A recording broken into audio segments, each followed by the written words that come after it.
And I don't know if people know about it. This place kind of reminds me of it in a sense, just because of all the interesting stuff that goes on. The Glass Slipper used to be a jazz hangout, and kind of an after-hours jazz club. It's where I met a lot of poets. I think you probably met you there. Actually, it burned down just before I had moved here. It burned down, and that's what this poem is about. It burned down on Valentine's Day, as a matter of fact. I can't remember the year exactly, but was it 99 or 2000? Someplace really close to that, yeah, I would say. And so this is about it. It's called They Burn Music Halls, Don't They? Man, I gotta read in the type. There is a smell particular to a building gutted by fire. It isn't what you might expect, not rich and a little sad like firewood burning, but rancid, as if memories had a skin to them that wasn't meant to burn. From a block away, the stink of this death is on me, up my nose and in my throat, the feel of a dry heave on a hungover morning, already stale in the late afternoon rain, only a day after its blazing demise. And it's hard to figure how anything can burn in this sloppy weather, but the impossible proof of it is right in front of me, like Noah's Ark on the side of Mount Pleasant.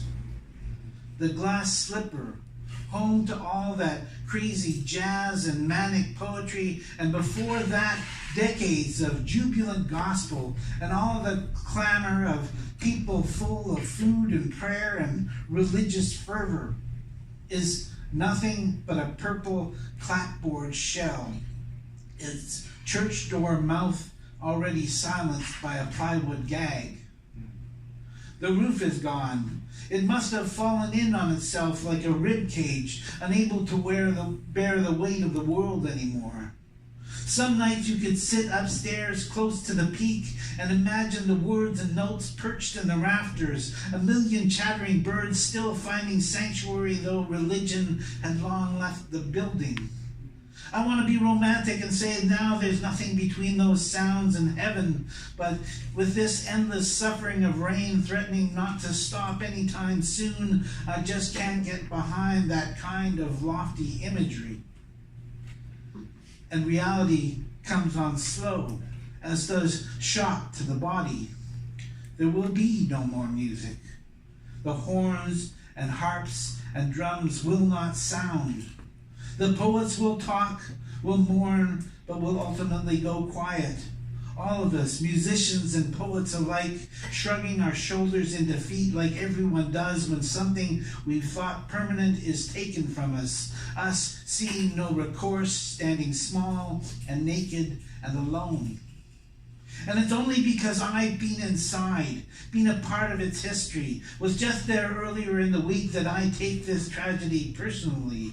But to look around is to see hell cool down. The house at Fraser and 10th, the apartment at 10th and Guelph, the Main Street dance space, the house at 10th on 10th at St. George, half of Hastings Street, for Christ's sake. Some faring better than others, the heart still in the ashes, rising up again like a resilient phoenix.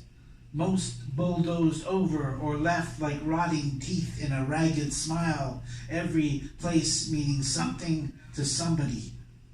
Is East Vancouver burning down around us, one spot fire at a time, scattered over long stretches of disassociation, so eyebrows won't be raised, so outcries don't go up, so we don't put our solitary heads together and for once act like a community and not just a polling district?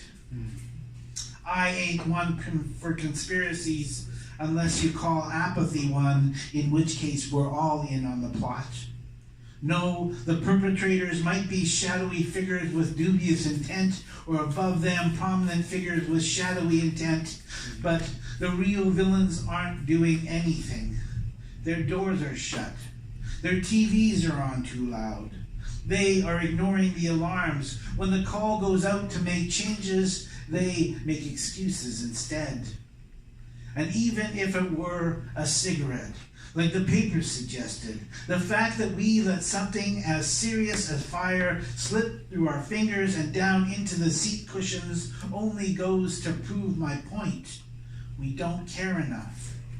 This isn't a poem that offers up easy resolution. Rely on newscasters or politicians if you want pat answers. I'm as dumbstruck as anyone else, another helpless, stammering poet who can't help thinking he has one less stage to strut across. No, this poem is an invitation to take the rage, which is the next certain step of grief, and use it like a kick in our own pants, to maybe go out and ask a few pointed questions of those who may know something, or who simply hadn't thought much about it before now. To stand when called, to do anything but sit still and gossip like old men, fearing the snap of their bones under the strain of daunting challenge, to learn enough about the places where we sleep and eat and laugh and work and walk past and look in and mill about and stand in line, that they become more than strangers. That our streets become more than cold pavement and the shortest distance between here and there. That even if our neighborhood is burning around our ears, it won't go out forgotten. That we will dance bravely at its wake, putting it down gentle, gathering courage and resolve to go on despite its discouraging ashes. Thank you.